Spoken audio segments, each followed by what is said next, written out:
Hello everybody, tonight I would like to talk about my very first UFO experience. When I was 18, back in 1992, I had recently married and I was living in a place just outside of Adelaide called Strathalbyn.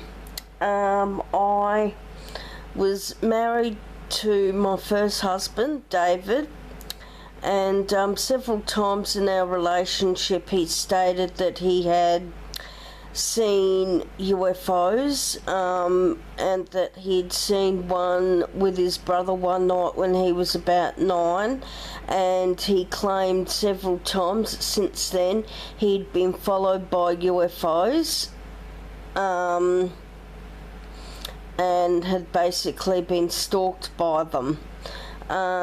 Because at the time he had a long history of drug and alcohol abuse, I didn't pay much attention to this at all. I just put it down to his drug use. The very first time I saw a UFO, it was when I was actually with him. I was about 19 and I'd just given birth to my eldest son, Eric. I remember we were returning home to Strathalbyn after I attended a jewellery party in the southern suburbs of Adelaide, in a place called Woolcroft. It wasn't really that late at night that I could recall. It was about 11-12 o'clock at night. It couldn't have been any later, I don't think. We were returning to Strathalbyn and we were travelling up Chandler's Hill Road. I remember we were about halfway up and I heard Eric make a noise, and I looked back to see whether he was crying or not, and I saw in the back window there was this giant shining orb in the sky, and it looked brighter than the brightest star you could imagine. I knew it wasn't a star because there's no way you could have a star that bright, so I knew it wasn't a star. And I told David to look back so he could see what I was seeing. He said to me, "Don't worry about it, I can see it in the rear vision mirror." He didn't seem too worried about it at all. It was natural to him, like he'd seen all of this before, but I hadn't. And we drove on for a bit and I noticed that it was still in the sky, and David asked me if I wanted him to pull over. I said no, I was scared and I didn't want to pull over, but he said he was going to anyway and he pulled over. We watched this thing hovering for a bit and I became really scared.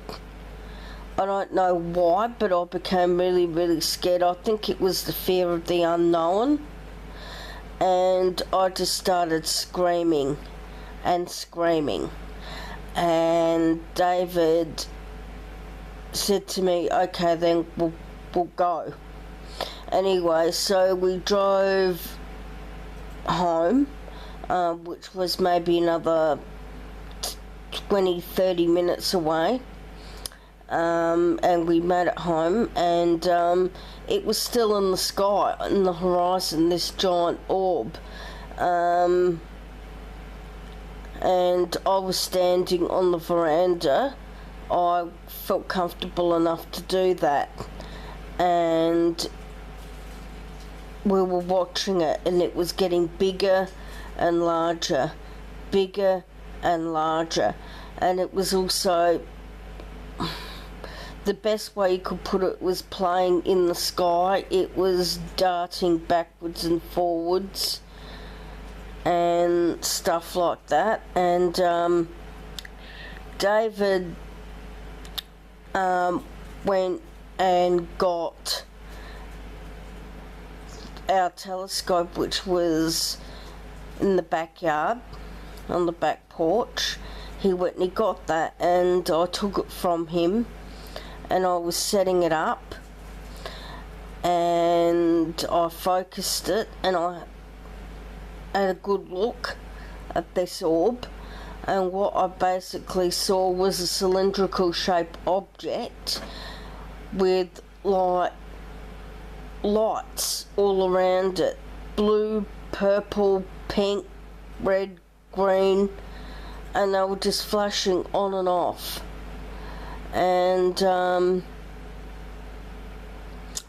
all I could say to David was, you know, my God, you were telling the truth.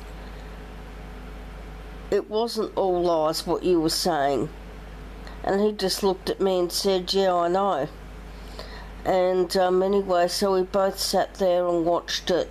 We didn't have a great deal to say to each other. We were just sitting there watching it until it shrunk away one last time and we didn't see it again.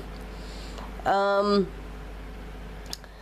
the next couple months, I was very, very confused about what I saw. I didn't really know what was going on.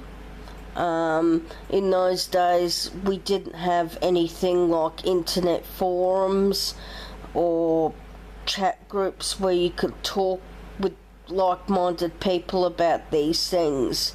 So I really did feel quite alone. And I remember David had a friend from work called Patrick, whose brother was a UFO hunter and a paranormal investigator. And